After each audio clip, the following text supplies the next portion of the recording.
ଗପ ଶୁଣିବା। ଗପର ନାଁ କଣ ଜାଣିଛ? କଲୁରୀ ବେଟ କଥା।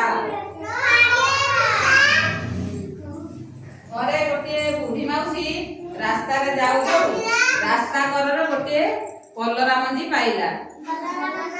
କଲରା ମଞ୍ଜିଟିକୁ ନେଇକି ତା ବାଡ଼ିରେ ଲଗେଇଦେଲା।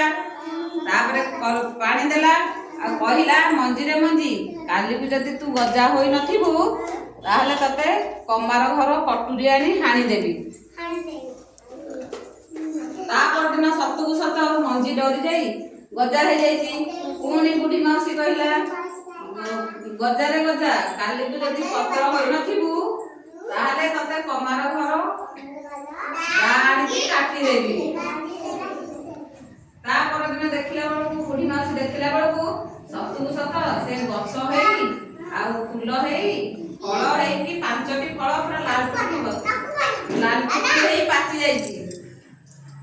ସେଇଠୁ କଣ ହେଲା ନା, ଗୋଟିଏ ବୁଢୀ ମାଉସୀ ତା କଲରା କାଳେ ପାଚିଲା କଲରା କିଏ ନେଇଯିବ, ବୁଢୀ ମାଉସୀ ଜଗି ବସିଲା। ସେତିକି ବେଳେ ଗୋଟେ କାଉ ସେଇପଟେ ଉଡି ଉଡି ଯାଉଥିଲା। କାଉ ପାଚିଲା କଲରାକୁ ଦେଖି କାଉ ଲୋଭ ହେଲା, ତା ପାଟିରୁ ଲାଳ ଗଡିଲା। ସିଏ କହିଲା କି, କଣ କହିଲା, ମାଉସୀ ମତେ ଗୋଟେ ପାଚିଲା କଲରା ଦବ କି? ବୁଢୀ ମାଉସୀ କହିଲା, ମୁଁ ଦେବି ଯେ ତୁ ଯା ତୋ ଥଣ୍ଟ ଧୋଇ ଦେଇକି ଆସିଲେ ମୁଁ କଲରା ଦେବି। ସେଠୁ କାଉ ତାପରେ ଉଡି ଉଡି ଗଲା ନୂଆ ପୁଅ ପାଖକୁ।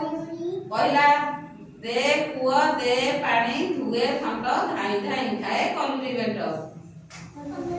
ପୁଅ ସେଠୁ ତାକୁ କଣ କହିଲା, ପାଣି ଦେବି ଯେ ତୁ ଯା କୁମ୍ଭାର ଘରୁ ଗୋଟେ ମାଠିଆ ଆଣିବୁ। ପୁଣି କାଉ ଦୌଡ଼ିଲା କୁମ୍ଭାର ଘରକୁ। କହିଲା, ଦେ କୁମ୍ଭାର ଦେ ମାଠିଆ। କାଉ କଣ କଲା, କୁମ୍ଭାର ଘରକୁ ଗଲା। ଉଡି ଉଡି ଗଲା, କହିଲା, ଦେ କୁମ୍ଭାର ଦେ ମାଠିଆ, ଆଣେ ପାଣି, ଧୁଏ ଥଣ୍ଟ, ଧାଇଁ ଧାଇଁ ଖାଏ କଲୁରୀ ବେଟ। ପୁଣି କୁମ୍ଭାର କଣ କହିଲା, ମୁଁ ମାଠିଆ ଦେବି ଯେ ମତେ ମାଟି ଆଣିକି ଦେଲେ ମୁଁ ତତେ ମାଠିଆ କରିଦେବି। ମାଠିଆ ଗୋଟେ କୋଦାଳ ଆଣିଲେ ଯାଇକି ମାଟି ଆଣିବ। ସେଇଠୁ ପୁଣି ଗଲା, କହିଲା, ଦେ କମାର ଦେ କୋଦାଳ,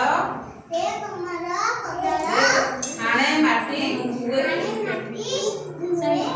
ହାଣେ ମାଟି ଗଢି ଧୁଏ ଥଣ୍ଟ, ଆଣେ ପାଣି ଧୁଏ ଥଣ୍ଟ, ଧାଇଁ ଧାଇଁ ଖାଏ କଲୁରୀ ବେଟ। ସେଇଠୁ କଣ କଲା ନା, ତାକୁ କମାର ଭାଇ ଗୋଟେ କୋଦାଳ ଦେଲା। ସେ ମାଟି ଆଣିକି ନେଇକି କୁମ୍ଭାର ଭାଇକି ଦେଲା। କୁମ୍ଭାର ଭାଇ କଣ କଲା, ଗୋଟିଏ ମାଠିଆ ଗଢି ଦେଲା।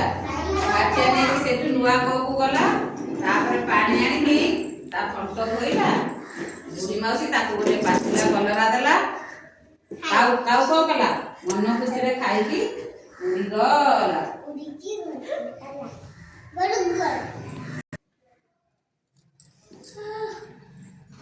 ହଁ ପିଲାମାନେ ଗପ ଶୁଣିଲ। ଏଥର କାଉ କୋଦାଳ ନେଇକି କଣ କଲା, ଜ୍ୟୋତି?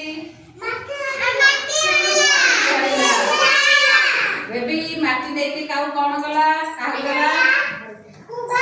କୁମ୍ଭାର ଭାଇକି ଦେଲା। କୁମ୍ଭାର ଭାଇ ମାଟି ନେଇକି କଣ କଲା, ମାଠିଆ ଗଢିଲା। ମାଠିଆ ନେଇକି ତାପରେ କାଉ କଣ କଲା, ପାଣି କାଢିଲା।